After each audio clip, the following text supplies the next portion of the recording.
Sempre que estudamos sobre a Mesopotâmia, é muito importante dar destaque para a cidade da Babilônia. Não só pelo fato dela ser uma cidade extremamente conhecida, mas principalmente pela importância que a Babilônia exerceu sobre outros povos da Mesopotâmia. A Babilônia teria sido fundada por volta do século XIX a.C. por um povo chamado de Amoritas, na região mais ao sul da Mesopotâmia. E a chegada, a sedentarização dos Amoritas naquela região fez com que conflitos, guerras, acabassem se desenrolando entre esses povos. Dentro desse processo, a gente pode destacar o governo de Hammurabi, um imperador, um rei, que teve uma administração muito eficaz na cidade da Babilônia. Não só porque mandou construir templos, canais de irrigação, enfim, obras públicas em geral, mas também porque ele acaba desenvolvendo um governo militarista, um governo ultra-expansionista, conquistando regiões que estão próximas à Babilônia.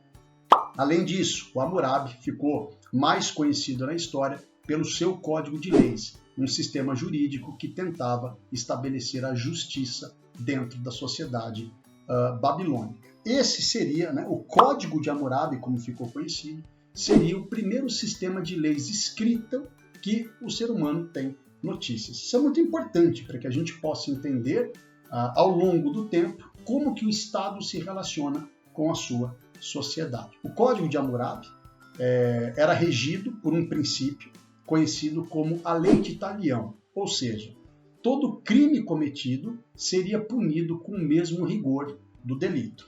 Para você entender melhor, se uma pessoa cometesse um assassinato, o Estado teria o direito de executar aquela pessoa. Enfim, era um princípio que tentava levar a justiça para a sociedade mesopotâmica, mas nem sempre a justiça era estabelecida. Até porque o conceito de justiça na Mesopotâmia, lá do século XVIII a.C., é diferente do nosso conceito de justiça hoje. Por exemplo, homens e mulheres eram tratados de forma diferente. Pessoas livres e pessoas escravizadas também eram tratadas de forma diferenciada. Portanto, o princípio de justiça, o sistema jurídico daquela sociedade, não estabelecia a justiça da forma como nós observamos a justiça hoje em dia. Outra coisa importante para você refletir é que a lei de Talião ela ainda existe. Em alguns países, como nos Estados Unidos, por exemplo, dependendo do crime que as pessoas cometem, elas podem ser punidas com a execução. Existe pena de morte hoje em dia. Outro importante imperador, governante da Babilônia, a gente pode aí dar destaque para Nabucodonosor, que governou a Babilônia no século VI a.C. Hammurabi, no século XVIII a.C. Nabucodonosor, no século VI a.C.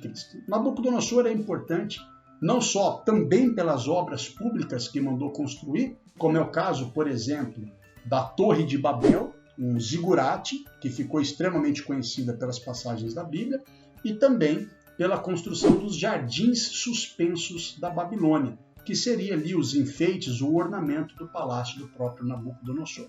Mas, principalmente, esse rei ficou conhecido pelo seu processo expansionista, já que ele marca o segundo império da Babilônia, que inclusive escravizou os judeus, outra passagem que a gente encontra na Bíblia, naquele episódio conhecido como o Cativeiro da Babilônia, em que os babilônios atacaram os judeus lá na Palestina e levaram esses caras escravizados por alguns séculos para dentro da Babilônia. É muito interessante a gente analisar que grande parte do conhecimento das informações sobre a Babilônia nós encontramos na Bíblia, já que grande parte dessas informações os historiadores têm algumas ressalvas, pois a arqueologia e os próprios historiadores não encontram fontes seguras que possam comprovar se essas histórias são de fato verdadeiras ou não.